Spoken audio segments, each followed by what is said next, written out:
Welcome back to a new video. So this is several workouts that I had during the week. So what, Monday, Tuesday, Wednesday I didn't really train. Thursday, so just to get Wednesday out of the way, I was essentially just too fatigued between the training and just being a dummy about not getting enough sleep. And so I did a couple of power snatches and really just didn't feel it and decided just to cut it there because I wasn't really going to get much out of the session. I think I did a power snatch at 90, and then I clarked 100 because I just didn't have any desire to go under it. Um, but did some low box snatches earlier in this week with some doubles and whatnot at 100, and just try to get some volume in. And that's just kind of the crux of what I'm trying to do. So in the last video, I had those big back squats, and strangely enough, my left hip and IT band got aggravated from them, which is odd because I just haven't had any really ever an issue with my left hip or IT band, so that's a new thing. It historically has been my right hip. A couple of years ago, I'd actually hurt my right hip on a heavy clean, and even before then, ironically enough, probably a couple of years before that, I had had some IT band pain on the right side, so it just kind of worked out that that side got a little messed up there, but I don't it doesn't give me any issues now or anything. And weirdly, like I said, it's the left side now, but it's just a little sore, and that's what I've kind of noticed. It's not like shooting in pain, which is like historically when I've had IT band stuff before, that's kind of where it's limited, is like that absorption you just can't really do as well. So I mean, truly, I think it's from the squats and just doing a set of six and a set of four, really just kind of historic numbers like I haven't done for those reps, as I've done 200 for seven once. But then to come back for that second set definitely was fatiguing. But it's what squats will do, mess you up a little bit. But I dropped down after that set at 100 to 90. I was thinking of maybe doing a set of five. You see here, I didn't really catch it very cleanly, so I just stopped at the three. But I was fine with that, and then moved on to some clean jerk stuff here.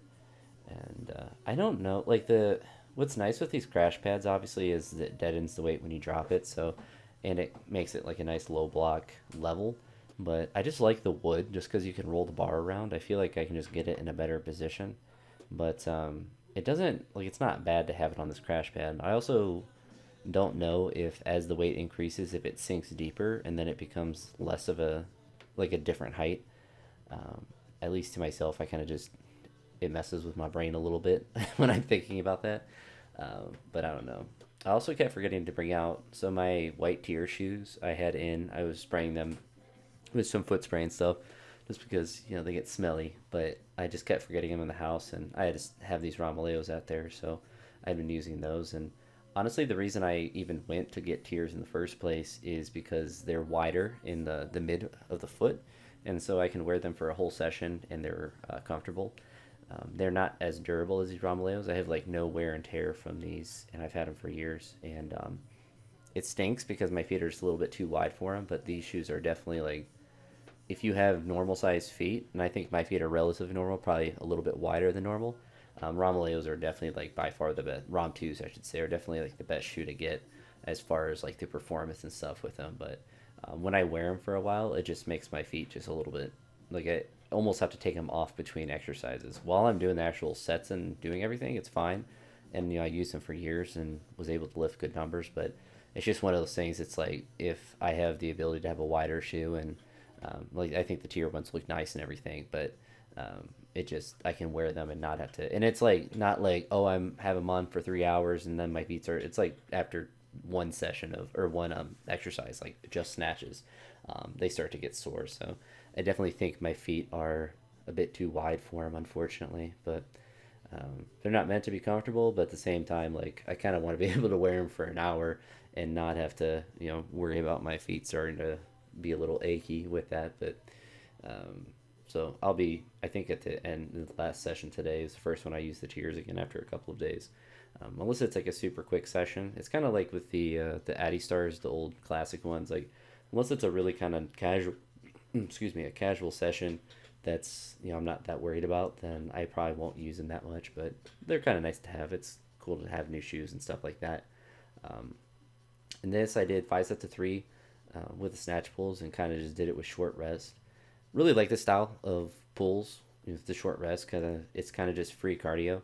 And for me, like pulls are usually pretty easy, and I'm not really that like I recover between sets really quickly. So like I can do these 5 sets of 3. Like the limiting factor is kind of the cardiovascular. It's not like I pull and it starts to slow down really, or at least I'm sure it does. Technically, probably does literally slow down a little bit, but doesn't really feel like I'm slowing down a little bit or really at all. Versus if I were to do squats, like they would start to get grindy because of the fatigue. So that is one advantage that I do have, and it's a free form of conditioning, really, because obviously the weights are going to be lighter if I'm doing sets like this, or for the most part they're going to be lighter, and then it allows me to kind of push weights like 110 pull. It's not heavy, but it's allows me to work on the snatch of the same weight or a lighter pull, so the speed a bit more, and get a little free cardio in, which is it's kind of nice to be able to throw into sessions because it's something that I've thought about a little bit more and did a little bit over the summer, and I've kind of gotten away with it as the school year has gotten rolling just because I get so much movement when I'm at work that it's hard for me to be like, yes, I want to train and to do cardio too. Like it feels a little excessive, and I probably would honestly start to lose weight a little bit too quickly. What's kind of nice too is like my weight's kind of fluctuated back up to like most of the time during the week. If I ever weigh myself, I'm like 238, 239. So I'm thankfully not continuing to lose weight. Not that I'm necessarily worried if I did, but for me, I always think that, I mean, unless I'm dieting hard, which I really never have done. Typically, when I lose weight, it's mostly just me being dehydrated and not drinking enough water and stuff. So it's usually like, oh yeah, that's why I feel bad or feel extra sore is like, sleep and not drinking enough. Just all the basic stuff that humans need to do that apparently I'm not very good at. But um, continuing to, that's always a focus, and it's something that you can either measure. I have been measuring nutrition wise how much water I've been having and protein. I think I'm gonna start getting away from that a little bit because I eat a pretty similar diet most days, and just try to just kind of eat the same things every day and just have probably a bigger breakfast. Honestly, I did that today, and I don't know. I don't really enjoy feeling stuffed. I don't know if anyone really does, but when you eat, I had like 4 pieces of toast, 4 eggs, Greek yogurt, orange juice, and coffee. So quite a lot of food, and it's not the most comfortable to have a stuffed stomach, but at the same time, it's kind of like I'm gonna be a little bit uncomfortable or a little full when I'm going to work, and I'm not, I walk around and stuff, but it's not like I'm gonna be trying to lift on that kind of stomach. And when I got back from work, I had more food, so kind of just make me have to eat less at night because ideally, I don't want to eat right before I go to bed. I kind of want to balance that food a bit more. There's actually something in a Will Tennyson video he was talking about today. One of the things is he's trying to optimize things. It's like not eating right before bed, and I've always kind of done that, so it's not necessarily something I think is necessarily bad, but you do kind of sleep hotter. I definitely notice that when you do have a bunch of food, and sometimes life gets in the way. You kind of have to eat late at night to get in all your food. That's for sure. I was quite happy with this 120 snatch balance, and I went up to 135 after this. I kind of knew I was probably going to do it for a single. I wanted to at least mentally think that I maybe could do it for a double, but as I was standing up, it just wasn't anywhere near stable enough for me to even think about a second one. But I was pretty happy with it, and you kind of see it drifting forward on that side. And that's actually something I've been doing at night. I did a couple times this week, so I have push-ups are pretty easy to obviously talk about. Everyone knows about those, but I've been doing those more and not really trying to do like them at a deficit push up or add weight to my back or anything like that. It's mostly just trying to accumulate more volume each time that I do it. And so I think I'm up to like 60 in a little bit of a session, and it's not like, I don't know, I get such a good pump from them. It's kind of funny. Whenever I was a powerlifter, like getting chest work was extremely easy because I just bench pressed. Like I got such a good pump in my triceps and chest from it. And push-ups are very similar for me in that regard. Kind of tells me that I probably should have just been a bodybuilder. I have big calves and big legs naturally, and then I get really easy hypertrophy in my chest and stuff. But alas, that is not the life that I would ever want to choose. But this is a push press plus jerk here with 120, which felt really good. Kind of from the Uzbeks, they do that a lot. I don't know. It would be an interesting lift to kind of just keep working at. I think it's good to work on that leg drive, of course. And then I ended up in the session with a set of 10 with 140 in front squats, which I don't know what my best set of 10 in front squats is. It's not a lift I don't ever want to think about what my best set of 10 in front squats is because I don't want to try to improve it because it sounds terrible. But obviously, maybe I try 145 or 150, but it's definitely like just holding the position. The weight itself isn't really generally the problem. It's just that front rack you kind of see pitching down. That becomes kind of the limiting factor. But that's kind of the crux of the idea is just getting more volume in, just more work in. And the goal of the session was similar to the back squats earlier in the week to where I just wanted to get 10 total reps. And I was like, oh, we'll see if I can do 10 in one set. And I was able to do that. This was the session today. So the Wednesday one is the one I mentioned at the beginning with the power snatches that was just really quick and didn't really do much in. And one thing also besides the sleeping in the water and that kind of stuff that I'm doing to recover better. I mentioned the push-ups as well. The other thing was doing wrist rollers. So it's a PVC pipe with a string attached to it and a weight at the bottom of it, and you just roll it up and down. It's a fantastic forearm exercise, but honestly, it was actually the first actual exercise when, as far as just training in general, that I ever did. It was back when I was summer of 5th grade, I guess beginning of 6th grade. I had broken my arm at the end of 5th grade, and that was one of the rehab things my dad gave me to do. So squeezing a tennis ball was a big one because I had a lot of nerve damage in my fingers because it was the radius bone right by the wrist where I broke, and the way it broke, it just swelled my arm, swelled a whole bunch, and so I had a bunch of nerve damage in my fingers for years after that. Well, I guess probably not truly years, but like it didn't truly fully heal for a couple of years after that. But whatchamacallit, the wrist roller was a big one with that, and probably one reason I've never had like an elbow injury from baseball is just doing the wrist roller stuff. Like when my dad gave me stuff to do, my problem was doing it too much. It was never like not doing it and not adhering to stuff that I was recommended. And that was so today I did waves a little bit, and that first 110 was kind of a makey miss, but I went back to 100, 105, made 110, then went back to 100, missed 105, made 105, and then was too fatigued for the last 110. Did a couple of clean and jerks. I actually missed the clean with 140, which it was just me being lazy, and made the jerk with it, or just redid it basically right after. But I was trying to mess around. I was watching the Seek Strength video when he was being coached by Syncrane and what's his face, Plaznia or whatever his name is, and talking about their arms, and I was messing around with that with snatches and stuff as well. Wasn't anything earth-shattering with it, but just something I was experimenting with a little bit. And also probably had a little bit less caffeine than normal, so when I got back from work, I just drank coffee instead of pre-workout. So I definitely didn't have that kind of extra bit of energy that I think I would normally have.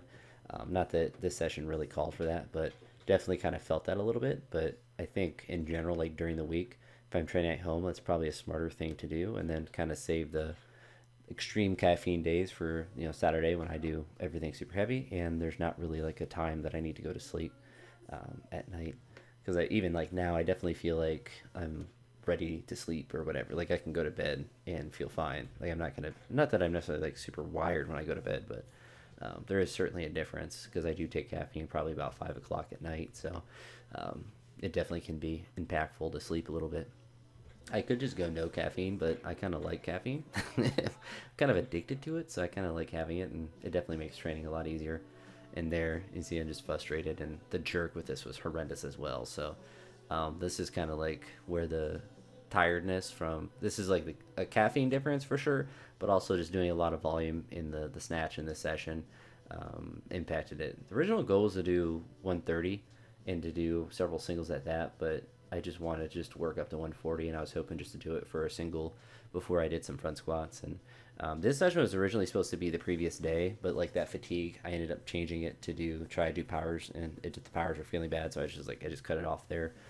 But I kind of like this being the Thursday session where I kind of do both the lifts and maybe just do more snatches just because it's easier to do more volume in that, and then maybe work up on a clean jerk like this a little bit and hopefully not make it such an ugly jerk. Front squats, I just took big jumps because I just wanted to get done, frankly, with them. And I had done volume earlier in the week, so this is just kind of pushing up to a heavy single. So I did 70, 120, jumped all the way to 170, and actually felt pretty good. And once I did this, I felt pretty confident because of how that felt, that I could take a good chance at 190. And unracking it, it actually didn't feel bad, but just didn't move as you see there. And it is what it is. But did 3 sets of 3 at 160 for clean pulls after. And kind of the idea of the session is to have, or the idea of the week is to have a volume day for back squats, a volume day for front squats, and then like this day is a heavier single for front squats, and then the Saturday session, when I go heavy and everything, to have a heavier back squat, and then the next day be the back squat volume, some sort of thing like that. I've been kind of actually liking that, even though it's kind of hard to squat back-to-back days, or to have like an intense session then squat again the next day. But if I don't do volume, then it kind of feels easier to do the next day. Yeah, his clean pulls, they felt fine. There wasn't anything too radical with it, and just had to adjust myself a little bit because it's kind of getting into different spots on the platform on that right side. I think that's something I probably won't do this year, but I have all the materials in my my one guest room to redo the platform, and I have the piece of wood as well to redo the middle. So I could just redo the platform as well, which I probably eventually will, just because it's starting to get that divot there. And potentially what I could do, because most of like the left side is perfectly fine, there's no issues with it. But I could just redo the whole thing. I could put a platform on top of it, which I think would probably be fine because I obviously already have all the materials. So just stack it up on top of it, and then just make sure I use the crash pads more, because I think the way that the shed just collects moisture, and the combination of the weights I drop on it just makes it so the wood is just probably never going to truly last. But I think there's definitely I have the crash pads, I might as well use them. And it's just me being lazy and wanting, or just moving the squat stands out of the way, because I can kind of set the crash pads there, but it kind of just makes it a little bit too cramped with the stands there, even if I turn them and then put the crash pads down. So it's a little bit easier just to have them moved away. But I mean, it hasn't been the perfect week and hasn't been a great week, but I've been getting squat volume in, and that's kind of the main goal. And did the upper body accessories like I mentioned with the push-ups and the wrist roller. I think those are really helpful for me in general to do, just for not even just like upper body hypertrophy necessarily, but just for like body care, to make sure that my joints are as strong in the upper body as possible. And I think the push-ups will be good for my shoulders, and eventually if they get too easy, or I can do too much volume with just my body weight, then I can add more resistance with a plate on my back, or do deficits and stuff like that. So there's a lot of room to progress with those. And the wrist roller is one that I just have a 10-pound plate on it, and I've used that same 10-pound plate literally since I've had that since I was in 6th grade. I don't think I've ever had a heavier plate or a lighter plate on it.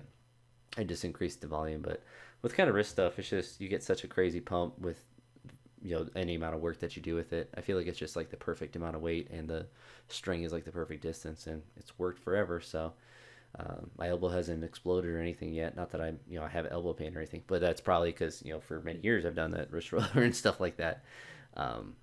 But yeah, a lot of things to continue to progress at. And I think the other kind of thing at night that I do, so like stretching, I've been doing a little bit. Always can do that better, but I have like band tubing as well, so I can do at least a day a week of some shoulder accessory as well, which I plan on doing tonight. So kind of balancing that, not just doing like a bunch of push-ups every night or a bunch of wrist roller every night, but kind of trying to progress both of those a little bit as far as the volume, and then having the resistance band stuff just to give myself extra stuff to do for my shoulders, just that kind of extra accessory work. But just continue to build, and continue to try to get the squat up and all of that good stuff, and do all the little things. But definitely more sore this week, and the hip IT band area is better today. Like, it wasn't really impacting me on the lifts. I felt it a little bit, but I think that was just a flare up for whatever reason, and hopefully I can just go back to, or it doesn't like continue to, or it doesn't get worse, I should say, because it's fine where it is now. And like that front squat I did today, it wasn't limited by that. I did throw an extra knee wrap on my upper leg just because, out of extra precaution, just to see if I can do everything I could to get to 190. But it didn't really bother me at all, even when I did the 70 kilos and I didn't have anything on. And when I've had more major IT band stuff, it's kind of like just the squat motion in general hurts, or like catching a jerk in the split, it hurts. Just everything just kind of hurts, but just kind of sore. So just gotta make sure I'm stretching and do all that good stuff and get hydrated, enough sleep, and all that. And speaking of sleep, I need to stop yapping and go to bed. So I'll talk to you all in the next one. I hope you have a great day. Peace.